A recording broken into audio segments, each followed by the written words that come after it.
É, fiz uma live com a Sementinha até agora e hoje a gente vai fazer uma live um pouco diferente, que é uma live que vai falar sobre leitura, fala e escrita, né? Mais direcionada, vai acontecer com uma pessoa que tem uma formação na área de fonoaudiologia e, bem, aí a gente vai começar agora, vou ligar para ela agora para a gente poder começar a live. Boa tarde a todos e todas e que a gente tenha uma ótima live hoje.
Oi, Cláudia. Oi, Gabriela, tá me ouvindo bem?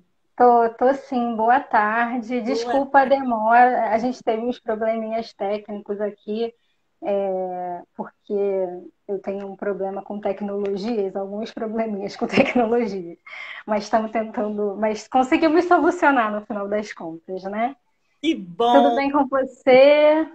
tudo ótimo. É um prazer estar aqui com vocês nesse momento super interessante da gente conversar sobre esse tema, né? Sim, Bacana. a gente agradece muito por você ter aceito o convite. Essa live de hoje, né, que vai falar sobre fala, leitura, né, e conectar um pouquinho esses dois aspectos, a fala, a questão da fala dentro da leitura, tem tudo a ver com o nosso kit desse mês, né, que é sobre acolhimento, né? Então, fala, acolhimento e leitura são três coisas que estão plenamente conectadas. E aí, antes da gente começar a falar sobre esse assunto, eu quero te pedir para você se apresentar um pouquinho, falar um pouquinho sobre a sua trajetória profissional para gente. Claro, com o maior prazer. Bom, então quero saudar aí a todos que estão conectados conosco nesse momento. Bem-vindos. Eu sou Cláudia Mourão. Eu sou, por formação, professora, então dediquei aí o início da minha vida a realmente a educação, desde o pré-escolar, na época, né, a classe de alfabetização também. Eu fiz um curso de especialização para trabalhar com as crianças menores, com pré-escolar, e iniciei minha carreira lecionando. Ao longo da minha trajetória, eu encontrei, inclusive no curso de adicional para o pré-escolar, eu encontrei uma professora que fez, que me deu essa visão do que era fonoaudiologia. E aí eu abracei essa carreira que é linda, que é uma carreira que Sim. ver com a comunicação humana. Por isso que eu falo que a comunicação não é só a fala, né? Ela é um conjunto de elementos. E aí o fonoaudiólogo vai atuar nessa habilidade de comunicação humana, potencializando essa ferramenta. E hoje eu atuo aí nessa área, né, de comunicação humana, com muito mais até com adultos, mas preparando essa questão da voz, da fala e das interações aí em qualquer cenário. E essa sua trajetória, né, tem tudo a ver, e esse foco que você tem na área de fonoaudiologia também, né, dentro da sua formação, tem tudo a ver com o que a gente falou durante esse mês, né, que foi acolhimento. Eu deixei até aqui na estante, não sei se dá para ver direitinho, Ah, dois dos livros que a gente enviou, né, que são O Menino Pirilampo e Grande Circo Favela. A escolha da gente foi falar sobre esse tema, né? Nesse momento de fevereiro, que é um momento de muitas mudanças na vida das crianças, né? Elas vão para novas escolas, elas vão conhecer amigos novos e vão entrar em contato com ambientes completamente novos. E a questão da escuta sensível do educador e dos pais também tem muito a ver com esse processo que demanda muita comunicação, né? E daí a gente até optou por tratar sobre esses temas pensando em alguns aspectos, por exemplo, como mudanças, né? Perdas, enfim. Enfim, mudanças de maneira geral na vida das crianças, né?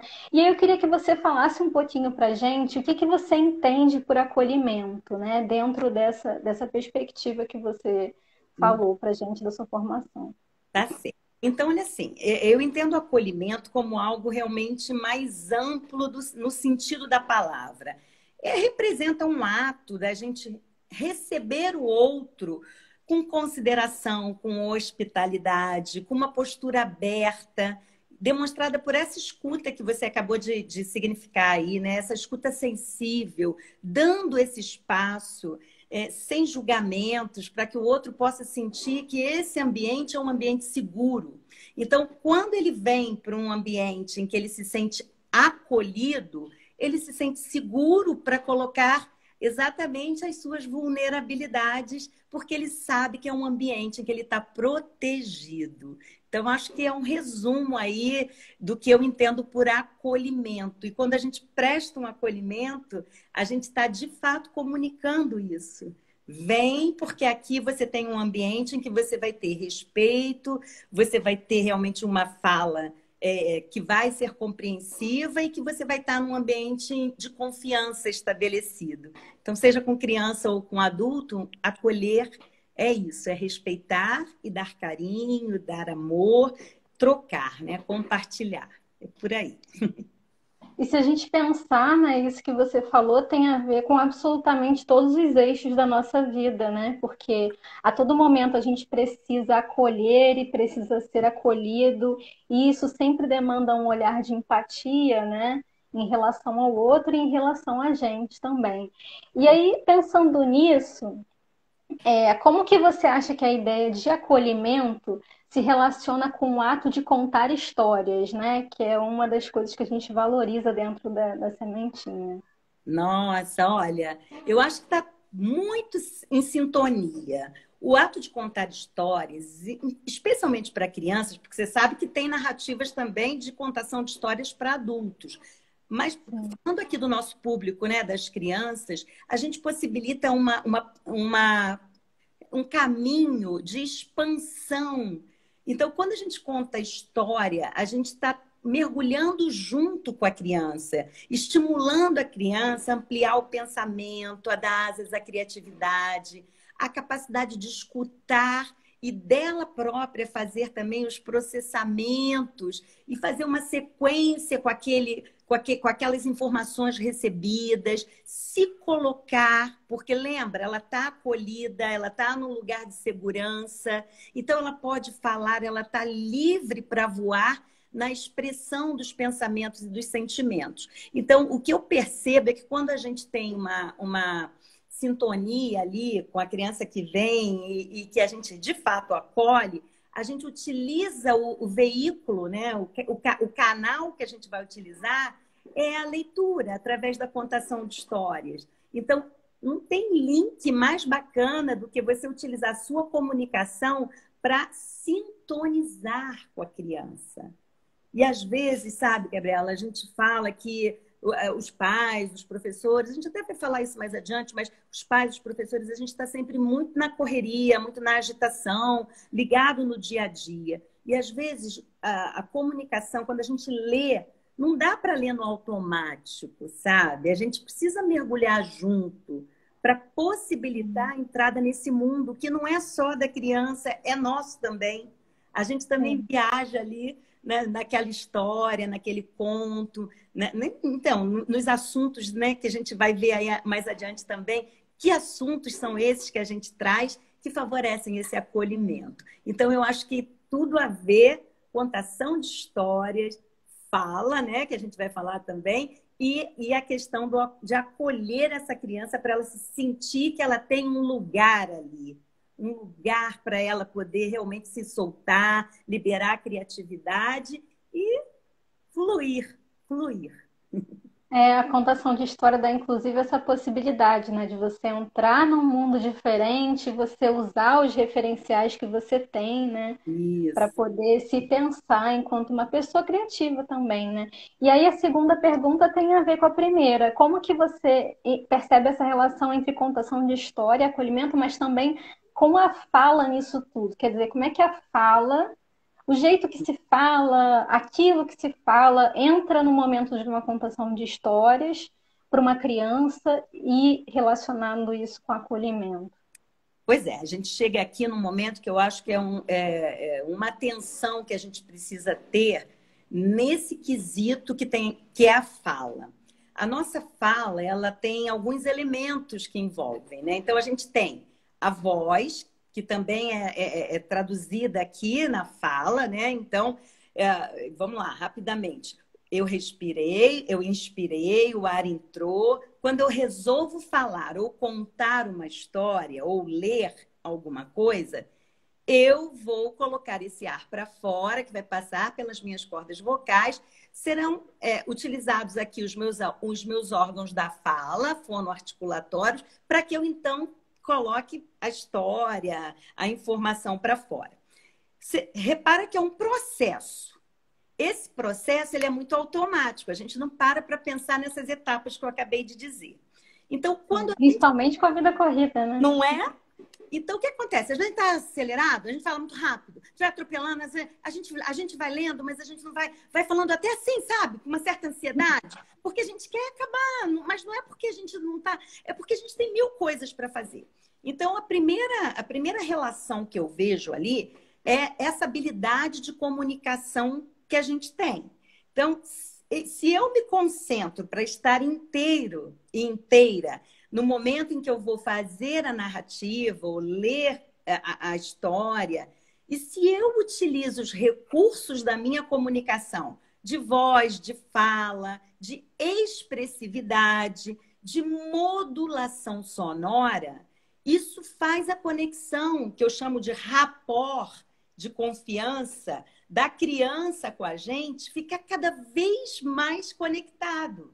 Então, a criança, ela deseja o momento da história, o momento da leitura, o momento de estar com o pai, com a mãe, ou com o professor, ou com a avó, ou com quem quer que seja que vá fazer a comunicação com ela ali, de transferir aquela informação, porque o conteúdo do livro, da história, que é muitas vezes o que a gente deseja transferir para a criança, com o moral ali, com a história toda que a gente quer transferir para que ela comece a formar seus pensamentos, as suas ideias, depende da nossa voz, da nossa fala, da forma como a gente se expressa.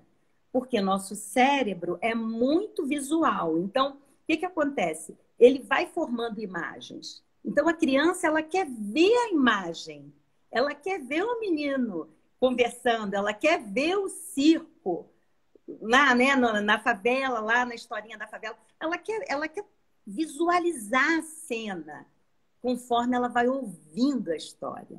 Então, a gente, que é o portador dessa informação, dessa mensagem, a gente tem uma responsabilidade bastante grande de utilizar esses recursos bem. A dicção, a articulação dos fonemas, tudo isso é um conjunto. A criança ela não está vendo isso separado. Ela está vendo um ser humano ali diante dela que está inteiro, entusiasmado, contando aquela história, vivendo aquelas nuances. Nossa, tem muita coisa, não me deixa falar muito, não. Me pode. Ai, mas eu tô gostando muito, assim, porque até pensando, eu sou professora também de história, né? Uhum. E isso tem muito, eu me vi várias vezes na sala de aula, conforme você ia falando, e dá para perceber que a atenção dos alunos, quando você, pela maneira como você fala, assim, né? Isso chama muito a atenção deles, né? E isso é bastante interessante. É. Agora eu vou para uma outra um outro viés dessa Tá bom. entrevista, né? Que é sobre temas sensíveis. Uhum. Aqui na Sementinha a gente tem um foco em temas sensíveis, porque a gente acredita que a leitura pode ser um veículo para que adultos e crianças dialoguem sobre temas que, na verdade, não são muito consensos e são muito complexos dentro da nossa sociedade. Mesmo para nós adultos, a gente é capaz, mesmo sendo adulto, né, de perceber que alguns temas são sensíveis. E Uhum. aí, dentro desse foco, uma pergunta que eu queria fazer é como você acha que os responsáveis podem conversar com seus filhos, né, sobre esses temas sensíveis, como, por exemplo, é o caso de mudança, até o caso da morte, né? A maneira como se fala com uma criança é profundamente diferente da maneira como se fala com um adulto. Mas como que você acha que esse tipo de tema tem que ser endereçado para uma criança, um tema sensível? Nossa, olha, sem sombra de dúvidas, é um desafio falar sobre temas sensíveis com as crianças. Por isso que você acabou de dizer, existe toda uma forma especial da gente tratar isso com a criança. Então, assim, é um momento em que a criança vai entrar em contato com aqueles sentimentos. Então, muitas vezes, um sentimento de tristeza, de medo, de dúvida. E aí, eu considero que esses temas precisam ser abordados pelos pais, pelos avós, enfim, por quem estiver tratando com a criança, de uma maneira cuidadosa e, digamos assim, pensada. Então, assim, se tem que dizer, antes de dizer, estrutura como vai falar. E aí Ah, eu vou chamar a atenção dos aspectos da comunicação. Nessa hora, o tom de voz não pode ser um tom forte demais, que passe na voz uma sensação que deixe medo, ou aumente ou potencialize essa tristeza.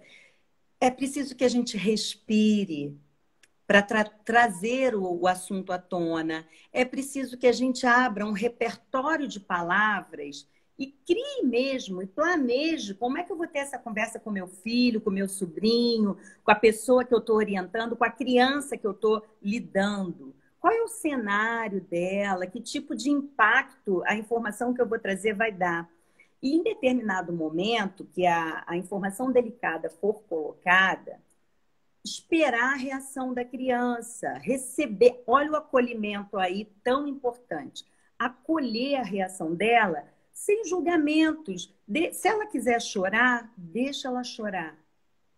E dizer, a mamãe também sente vontade de chorar. Existem coisas que a gente não consegue controlar.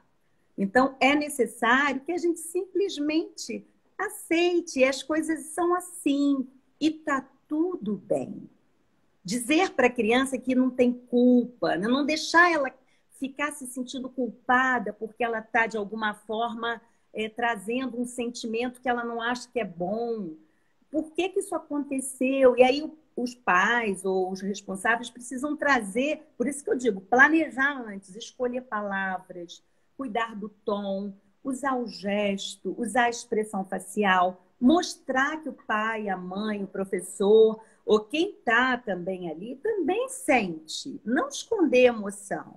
Claro, controlar para poder, né, conduzir aquela conversa com a criança, mas não esconder a emoção.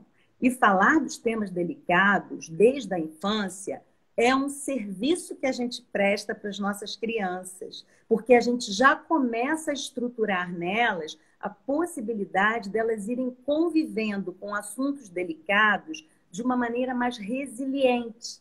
Então, eles crescem e vão criando essa couraça mesmo, sabe? Porque se a gente quer proteger muito, não contar determinadas coisas, ou porque não sabe, não é hábil, vamos procurar aprender, vamos procurar conversar com alguém que nos ajude a realmente estruturar a forma de falar. O diálogo é o melhor caminho para a gente conseguir, junto às nossas crianças, uma base. E todos os assuntos precisam ser tratados com muita delicadeza e com muito respeito à receptividade daquela criança. Esse é o ponto.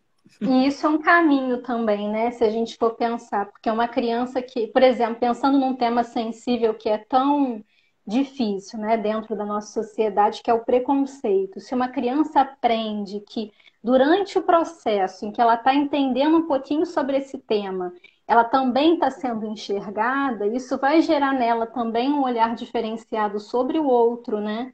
E a Isso. maneira como ela se posiciona também muda, né? E a maneira como ela fala também vai ser moldada de acordo com esse tipo de situação, né? O olhar dela muda, a forma como ela organiza no pensamento dela, ela começa a fazer reflexões, o processo intelectual vai acontecendo também, ela vai fazendo sínteses daquilo, entendimento Sim. da situação e vai se fortalecendo, vai se permitindo. Eu vi que alguém escreveu assim: o sentimento é um caminho, permitir o sentimento é o caminho. É um caminho. A criança precisa saber que existe um lugar de segurança no acolhimento. Por isso, nós, pais, tios, avós, familiares, professores, a gente precisa se perceber quando na interação com a criança. Porque a criança ela é muito atenta, ela observa tudo, ela capta as nossas reações e o corpo fala. Não é só a voz e a É fala, verdade. corpo fala. Então, se a gente não tiver harmonizado nesses elementos, voz, fala e conteúdo, a criança ela é astuta, ela pega, ela capta. E aí a gente realmente exemplo. A gente vira um modelo para ela e ela se baliza por aquilo que a gente está entregando. Isso é muita verdade. Isso é muito verdade. Continuando nesse caminho aí dos temas sensíveis, né? No primeiro mês a gente falou sobre cidadania no nosso kit, que é um tema bastante complexo, mas a gente fez isso apresentando livros sobre o assunto, né? E no mês passado a gente falou sobre diversidade, tratando sobre diversidade numa perspectiva da inclusão, falando sobre. A gente teve um livro, por exemplo, falando sobre uma criança que não escutava, que era surda, né? E que passou então a usar implante coclear. E isso é um tema sensível, sem dúvida alguma. Agora, pensando nessas histórias, assim, né? Por exemplo, esse grande circo Favela, que trata sobre um palhaço que o circo. Não vou falar todo É, o tema, senão eu dou spoiler do livro, né? Mas, assim, que passou por uma situação que precisou ser acolhido, né? No caso da cidadania, a gente teve, por exemplo, o Sofia Pimenta, Futura Presidenta, que é um livro que conta a história de uma menina que decidiu que uma situação no bairro dela não podia continuar. Como que você acha que deve ser a preocupação com a fala? Quer dizer, o que a gente tem que pensar em termos de fala, né? No momento da leitura de histórias como essas, né? uhum. Que não é fácil, né? Pensar, falar para uma criança de política, uma criança de 3 anos, isso não é uma situação fácil. Então assim, para cada faixa etária, né, uma abordagem vai ser diferente. Mas assim, eu vou dar uma provocação aqui. Eu defendo muito a questão do diálogo. E eu sei que é uma contação de história, mas se o pai, a mãe, o professor, a avó, quem estiver fazendo a contação da história, perceber nas expressões da criança que houve uma ruga de dúvida, ou uma expressão que nos mostrou alguma coisa, vale suavizar isso numa pausa. E aí, deixar o espaço para ver se a criança se coloca ou se ela traz o incômodo que está ali. Se ela não trouxer e você sentir que você conhece a criança, com certeza, então você pode jogar uma pergunta. E aí, hein?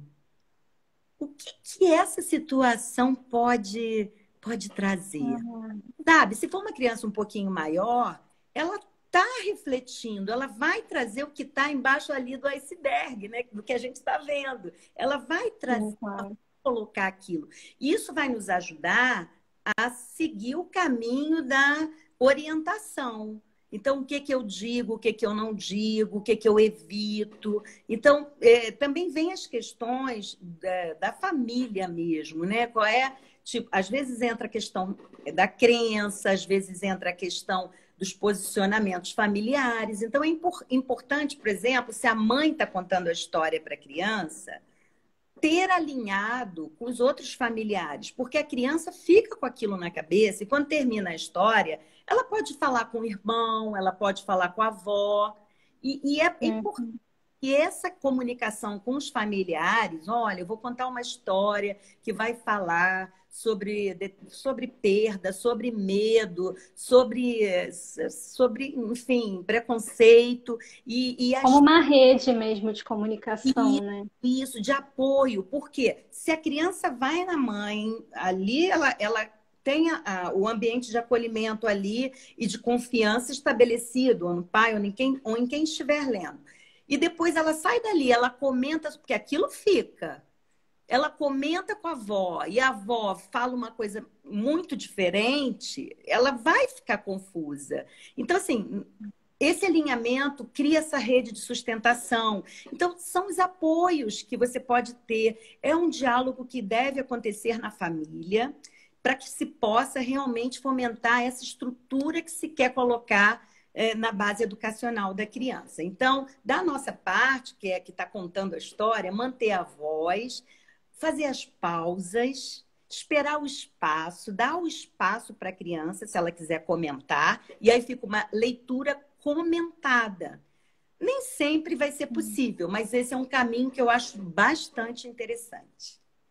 É porque você também, quando você para ouvir um comentário, você percebe até que ponto aquele conhecimento está sendo apreendido, né? E está sendo significado, porque eu acho que é isso que é um processo de significação, né? Todo o processo de leitura é um processo de construção de significados e de compreensões também, né? E de referências. E aí, pensando nisso, como que você acha que a maneira, então, como se conta uma história, como a gente fala, né? Uhum. Influencia na maneira, nesse processo de compreensão da história? Se, de fato, se a forma como a gente conta a história se ajuda na compreensão, eu não tenho a menor dúvida, Gabi. Olha, a gente não para pensar, né? No nosso dia a dia, a gente não para pensar nesses elementos da comunicação. Eles não são vistos separados. Mas se eu quero favorecer a compreensão de uma mensagem, aqui mesmo entre nós, se eu quero favorecer a compreensão de uma mensagem para quem está do outro lado, poder ter o espaço de escrever aí no chat o que está interpretando e favorecer essa compreensão, a forma como eu entrego a mensagem vai fazer diferença. A pausa, a articulação, o tom de voz, a maneira que eu uso meus gestos, se eu passo alguma segurança naquilo que eu estou transmitindo, porque senão o interlocutor do outro lado, ele fica confuso. E eu não estou nem falando só de criança, eu estou falando mesmo das relações de comunicação. Então, imagina a gente, numa contação de história, numa leitura, você é professora, na hora que você está ensinando a matéria, numa linha do tempo, você fazer com que o teu aluno consiga visualizar que aquela época, naquele momento aconteceu aquilo. Você está criando uma imagem mental nele e você precisa trazer o argumento, a fala coerente com a sua voz e com a sua expressividade. Então, a gente deve, de fato, perceber como é que a gente está. Se você não estiver muito bem no momento, para 2 minutinhos. São 2 respirações profundas. Você vai se autoequilibrar, vai se harmonizar para poder estar ali mais conectada, mais compreensivo, exatamente para você promover uma compreensão melhor de quem está do outro lado da história, né? Da interlocução. Então, não tenho a menor dúvida que a forma como você comunica faz diferença no impacto de quem recebe essa informação para poder compreendê-la melhor. Eu nunca tinha pensado nisso, de que para gerar compreensão a gente tem que se compreender também. Eu nunca tinha ouvido isso nessa perspectiva e faz todo sentido, né? Na medida em que a gente se entende naquele momento ali, a gente vai entender o que a gente precisa fazer para entender a mensagem que a gente está passando. E aí surge uma pergunta aqui no chat, né? Se a mudança de voz um Claro. personagem é válida, né? Ai, olha, Quando... obrigada pela pergunta. Eu ia mencionar um pouquinho depois, Obrigada. respondo agora. Olha só, não é válido, não. É muito válido. Pouco válido, é muito válido. Lembra o seguinte, tanto aqui entre nós, a gente aqui conversando, se eu falasse no mesmo tom o tempo inteiro e esse tom não tivesse uma variação de ritmo sonoro, não vou dar 10 segundos para alguém pesar a pálpebra e dar uma sonolência. O que acontece com É a uma moça do voz aeroporto, né? Não vontade de dormir. que meio que nina a gente. Então, assim, o É, oposto também não é a melhor opção. Tá sempre no entusiasmo, porque às vezes você tem um assunto que é mais delicado, que merece uma variação menor. Mas olha, quando a gente tem personagens, a gente precisa trabalhar isso. Vou pegar os clássicos. A gente tem lá Chapeuzinho Vermelho na história, ou qualquer clássico. E a menininha canta. Pela estrada fora eu vou. Tem que cantar com vozinha aguda de criança para a criança visualizar isso. O lobo, a vozinha. Então você vai brincar com as diferentes nuances de voz. Vou contar aqui um segredo rápido. Quando eu trabalho com adultos, a parte de oratória, a parte de como falar em público e fazer uma apresentação ou uma aula, professores, que às vezes realmente é o último tempo da aula, e aí os alunos já não estão concentrados. ou Então, aquele tempinho antes do recreio, não né? é Que ninguém quer te ver. Então, o que faz diferença? As nuances, o ritmo sonoro, a melodia sonora, o quanto de entusiasmo o professor coloca ali, o quanto às vezes ele abaixa o tom e às vezes ele aumenta para dar vamos acordar. Aquela Então, eu estou fazendo levantada, né? elos para a gente ver como esses aspectos não são exclusivos de uma situação, e sim da comunicação como um todo. Contar história para criança sem dar voz aos personagens adequadas, a criança não se interessa, ela perde o interesse e às vezes ela está ali, ela está ali, mas ela desviou o pensamento, ela não está entrando na conexão daquela ideia. Então, muito boa pergunta aí, espero ter respondido, mas sim, por favor, variem a voz. Quer treinar isso? Música, treina com a música. A música a gente sobe, a gente desce sem nem perceber, porque para a É gente. verdade. Então, cantar é um excelente exercício e não tem exercício melhor que a contação de histórias, porque aí você marca os personagens aí com as vozes diferentes, com certeza. E como a gente pode pensar essas questões, né, olhando para as faixas etárias? Estou perguntando isso porque muitas das pessoas que assistem as nossas lives e que se conectam com os nossos canais são responsáveis, né? E Sim. que às vezes não sabem muito bem, né? Ah, meu filho é muito pequeno, ou, ih, gente, fez 10 anos, já está meio adolescente, como é que eu conto uma história para esse que está meio adolescente e já não está mais muito interessado, né? Isso varia muito de acordo com a faixa etária, né? E eu queria que você falasse um pouquinho para a gente como a gente pode pensar nisso de fala, contação de história e faixa etária, porque o jeito que eu falo com um pré-adolescente é diferente, né? Às vezes 12 anos, 13 anos, é diferente, né? E É. todo mundo gosta de ouvir histórias, no fundo, no fundo. E com pré-adolescente é até muito, muito legal se você de fato trouxer uma linguagem muito próxima a ele. Uma coisa que eu acho interessante os pais e até os professores e quem lida perceber é que, assim, se a gente não adequa a linguagem, a gente se distancia. Isso vale para tudo, né? Se a gente não adequar a linguagem com o público que a gente está se relacionando, a gente, de fato, se distancia em vez de aproximar. Então, com adolescente, com pré-adolescente, o ideal é que, primeiro, né, que envolva ele e, assim, dividindo, de repente, a leitura. Não, eu prefiro ouvir, beleza, mas é importante que você traga essa questão do convite. Você quer dividir comigo a leitura? Tem dois personagens aqui. Vamos fazer o seguinte: eu vou fazer o personagem A, você vai fazer o personagem B. E isso vira olha só que coisa bacana de interação na leitura. Tá me ouvindo, Gabi?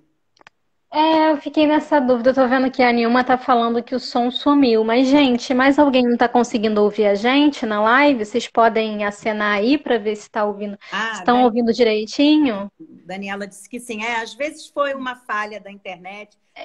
Aí, às vezes até essas oscilações que a internet dá acabam tirando alguma coisa, né? Imagem, som.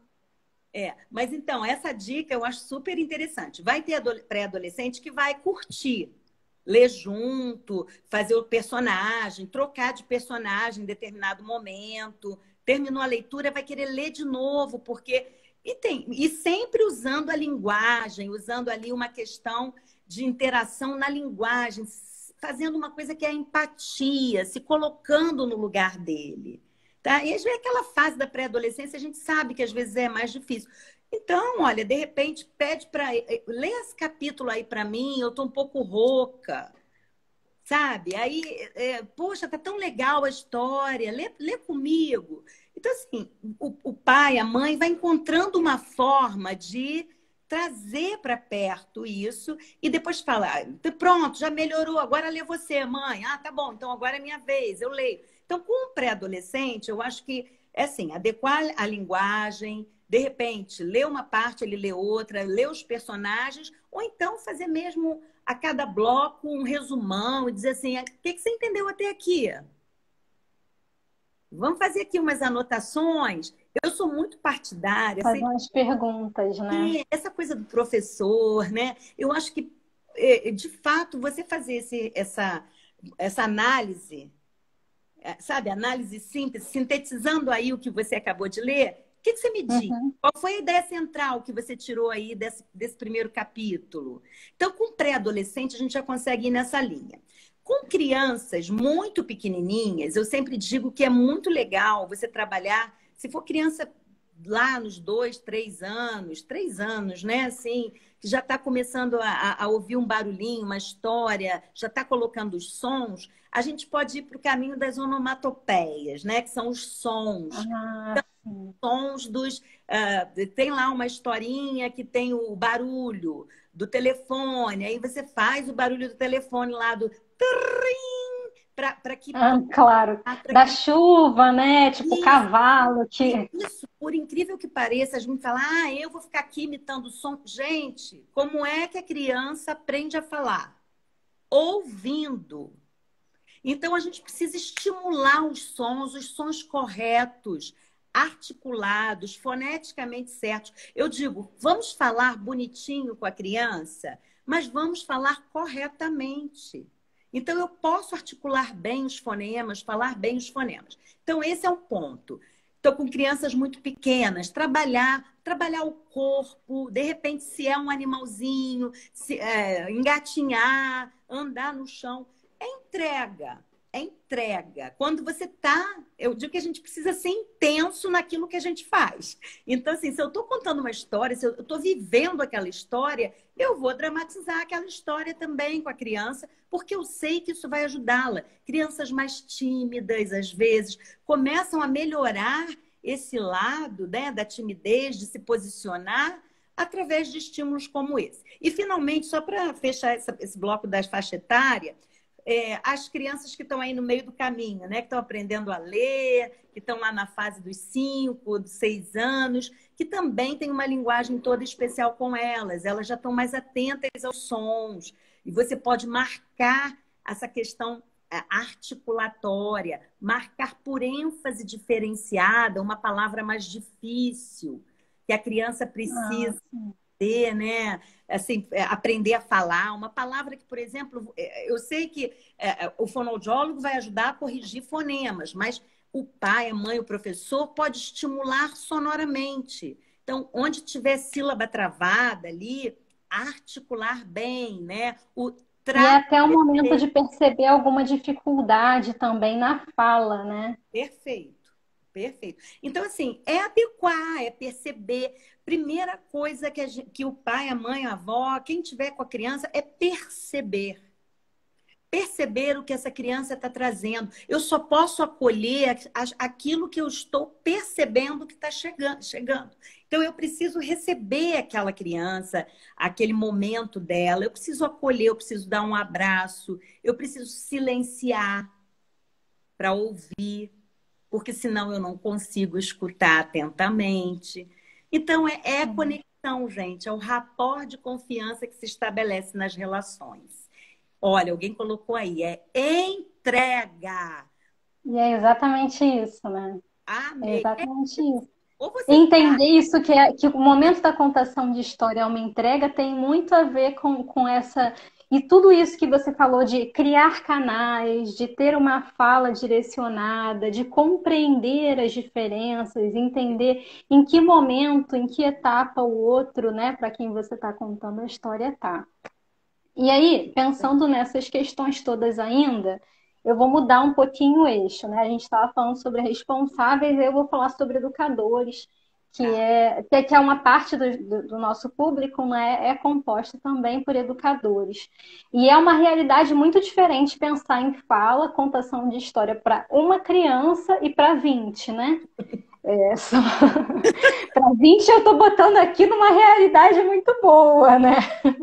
Sendo professor e conhecendo bem, mas é muito diferente, né? A linguagem precisa ser diferente. Eu queria que você falasse, desse alguma dica para os educadores nesse momento da contação de história, pensando nessa sala de aula que está cheia de criança, que um está tipo, prestando muita atenção, o outro está tirando meleca, né? O outro está puxando o cabelo da outra.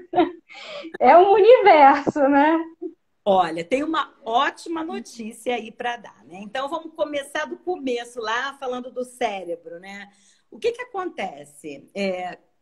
A gente tem um público diversificado dentre os alunos, não tenha dúvida. Então, esses nossos educadores que são assim guerreiros, porque passam horas diante ali de turmas muito grandes, muitas vezes, e que precisam estar, sabe, o tempo inteiro automotivados para não deixar cair a sua própria energia para manter a bola quicando alta. Então, assim, eles têm todo o meu respeito e a minha admiração, porque professor é realmente um desafio a gente conseguir lidar com essa diversidade. Então, a boa notícia é que nós temos canais sensoriais, todos nós, preferenciais. Então, a gente vai ter ali no grupo de alunos que são mais visuais. Todos nós somos muito visuais. A gente está escutando a história, já está imaginando o lugar, o ambiente, a cor, porque o nosso cérebro ele vai aglutinando por imagens. Então, quem é mais visual, além do natural que todos nós somos, vai ficar vidrado ali, colado, não quer perder nada, vai anotar, inclusive, aquele tipo de aluno que anota tudo, não quer perder nenhuma explicação no que foi falado ali, ele anota, porque ele quer levar as anotações para não perder, e não pode perder a aula, que se ele perder a aula também, ele parece que perdeu alguma coisa, ele é muito visual. Tem aquele aluno que é mais auditivo, ele não anota nada, mas é aquele que quando termina a história ou termina a explicação, flui dele. Ele consegue resumir aquilo ou repetir aquilo que foi dito e você fala, nossa, como assim? Esse garoto não anotou nada. Esse garoto... E ele consegue. Por quê? Porque ele tem uma preferência por ouvir atentamente, ele é mais auditivo e fixar. Ele é capaz de, daqui a uma semana, dizer assim, não, professora, a senhora naquela aula disse exatamente isso. Isso assim, nossa, tem mesmo. não tem. E você fala tem. assim, nossa, nem eu lembrava que eu tinha dito isso, mas pela forma como ele falou, essas palavras são minhas. Eu com certeza disse isso. Eu mesma não me lembro. Mas ele é tão auditivo que ele fixou pelo canal auditivo.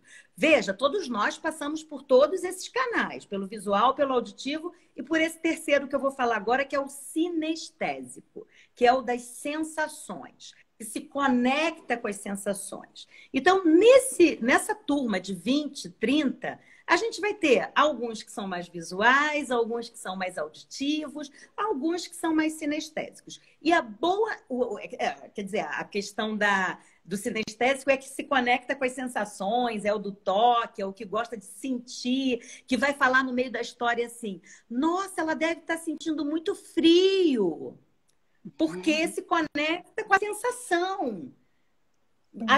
O visual entende e vê que ela está tremendo de frio na história. O auditivo escuta o bater do dente. E o sinestésico sente o frio, fica arrepiado. É como se fosse assim, fazendo uma analogia. Então, você vai ter esses 3 estilos misturados, uns que são mais visual e auditivo, outros que são mais sinestésicos e auditivos. Então, a boa notícia é que quando você conta histórias com o equilíbrio dos elementos que eu mencionei no início da nossa conversa, voz modulada, subindo, descendo, marcando, fazendo as nuances, você atende muitos auditivos, principalmente, né? Quando você usa movimento corporal com modulação sonora e o tom de voz variando, você atinge o sinestésico, porque ele gosta de ver a movimentação, ele se conecta com os movimentos. E quando você fala, usando realmente as marcações de ênfase, o visual, ele fica ali, ele cria a imagem daquela cena. Então, quando eu digo assim, a estrada é longa e eu prolongo, o visual visualizou o tamanho da estrada. Quando eu digo, o trem passou rapidamente pela estação, de uma maneira rápida, né? A gente vê o trem passando, o visual vê. Então, assim, contação de história, gente, é o exercício melhor que nós temos para atender os diferentes públicos. Então, exercitem isso contando as histórias. Hoje a gente tem, vindo do inglês, né, o storytelling, que é exatamente contação de história. Por que vocês imaginam que nas empresas, e eu trabalho muito no ambiente empresarial também, hoje se usa essa técnica do storytelling? Porque o adulto também prende a atenção dele quando você tem modulação, quando você tem pausa, quando você tem aumento de tom e diminuição de tom, dependendo da situação. Então, vamos utilizar isso no nosso dia a dia. E entender que essa sala de aula, né, é sempre plural. Isso tem que ser sempre o ponto de partida. E que ninguém aprende igual, né? Ninguém. E aí, daí a importância da gente perceber essas diferenças. Eu ia pedir para você falar um pouquinho sobre... O nosso tempo está acabando, que o Instagram faz um corte, né? Depois de um tempo.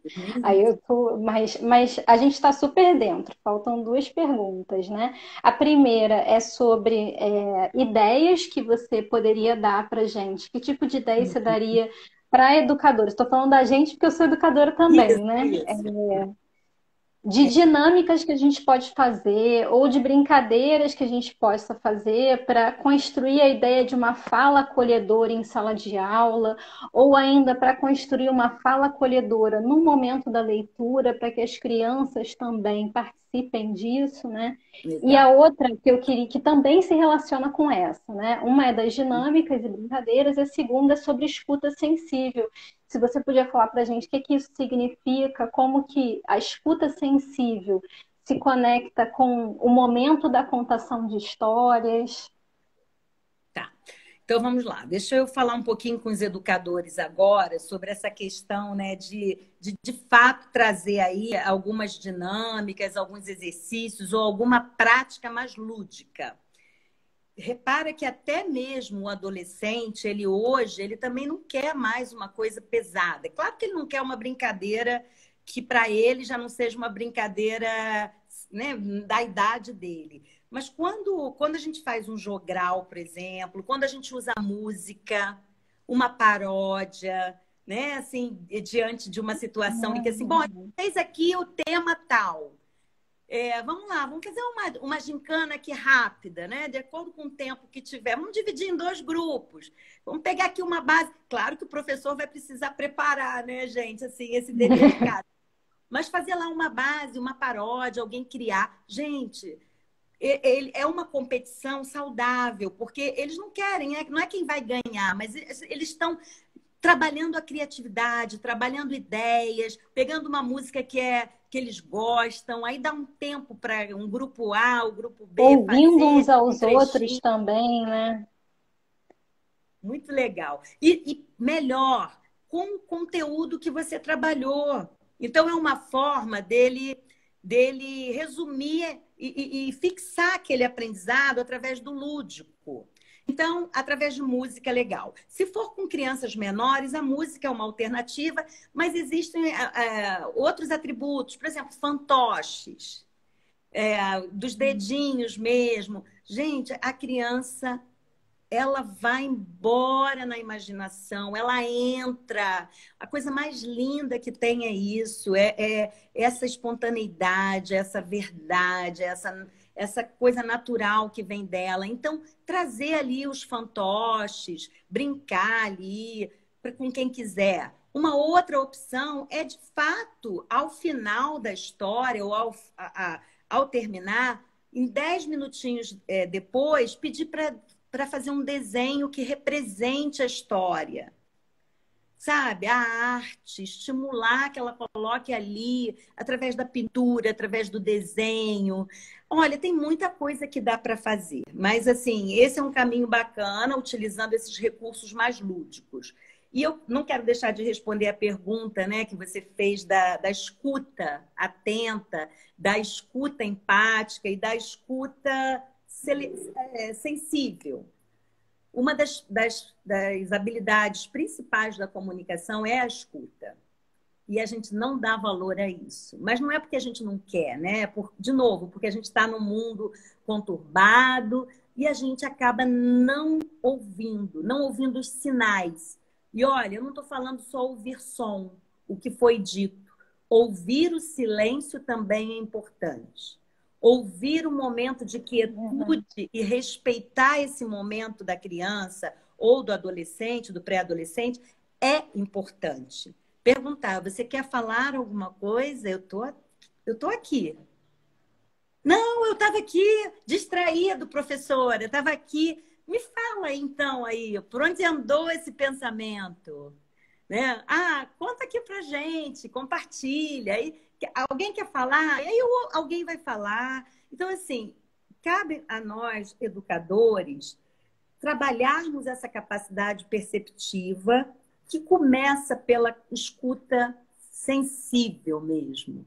Então, eu acho muito bacana que a gente possa ensaiar essas coisas que a gente está conversando aqui.